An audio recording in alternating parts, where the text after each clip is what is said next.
Israel पिछले 7 महीनों से लगातार गाज़ा पट्टी पर एक के बाद एक हवाई हमले करता है। कभी कभी तो एयर स्ट्राइक होती है, कभी इसराइल की मिसाइल जाकर गिरती हैं गाज़ा के रिहायशी इलाकों में।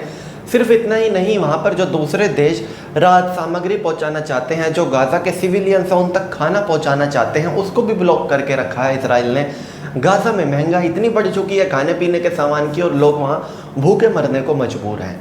इसराइल ने गाज़ा पर हमला करते हुए गाज़ा के सिविलियंस के लिए कोई भी मानवता नहीं दिखाई और गाज़ा पट्टी को खंडर में बदल दिया। कई शहर बिल्कुल खंडर कर दिए गाज़ा पट्टी के। और अब ईरान ने वही सुलूक इसराइल के साथ करना शुरू कर दिया है और अब इसराइल बैकफुट पर आ गया है। जहां पहले तो इसराइल ने शुरुआत की ईरान पर हमला करने की, लेकिन इस बार ईरान रुका नहीं। ईरान ने एक के बाद एक अब तक लगभग 300 बैलिस्टिक मिसाइल इसराइल की तरफ दाग दी हैं और उनमें से 10% बैलिस्टिक मिसाइल इसराइल में गिरी हैं और उन्होंने भयंकर तबाही मचाई। यहाँ तक कि तल अवीव में तो इतने रिहायशी इलाकों में मिसाइलें गिरी कि बड़ी कैजुअलिटीज हुई हैं सिविलियंस की इसराइल में।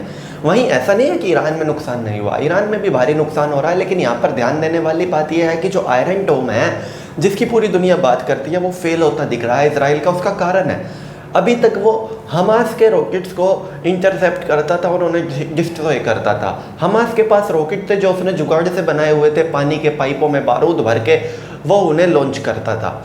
लेकिन ईरान के पास प्रॉपर बैलिस्टिक मिसाइल्स हैं और यही कारण है कि ईरान के पास प्रॉपर जो बैलिस्टिक मिसाइल्स हैं उनको इंटरसेप्ट करना आसान नहीं, उनकी गति तेज़ है।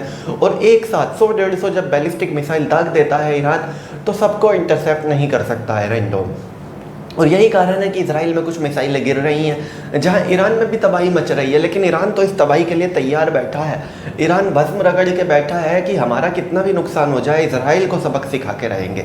जिस तरह से इसराइल में तबाही हो रही है, जिस तरह से इसराइल में बैलिस्टिक मिसाइल गिर रही हैं, 1-2 दिन में सीज़ फायर हो जाए, इसमें हैरानी नहीं होगी कि अमेरिका अरब कंट्रीज़ को, खासकर सऊदी को कॉल करे कि ईरान पे दबाव डालिए सीज़ फायर के लिए और वहाँ से ईरान से सीज़ फायर करवाया जाए। जाहिर सी बात है इस वक्त अगर कोई बचाएगा इसराइल को इस तबाही से तो वो अरब कंट्रीज़ ही बचाएंगी।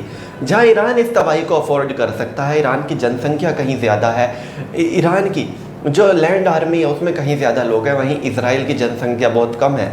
इसराइल अपनी सिविलियन कैजुअलिटी बर्दाश्त नहीं कर सकता और यही कारण है कि जल्द से जल्द अब इसराइल पैनिक मोड में आएगा और सीज़ फायर चाहेगा। तो चलिए दोस्तों, मैं राहुल दहिया फिलहाल इस वीडियो के लिए इतना ही। आगे भी इसी तरह की वीडियोज़ के लिए बने रहिए मेरे साथ। धन्यवाद।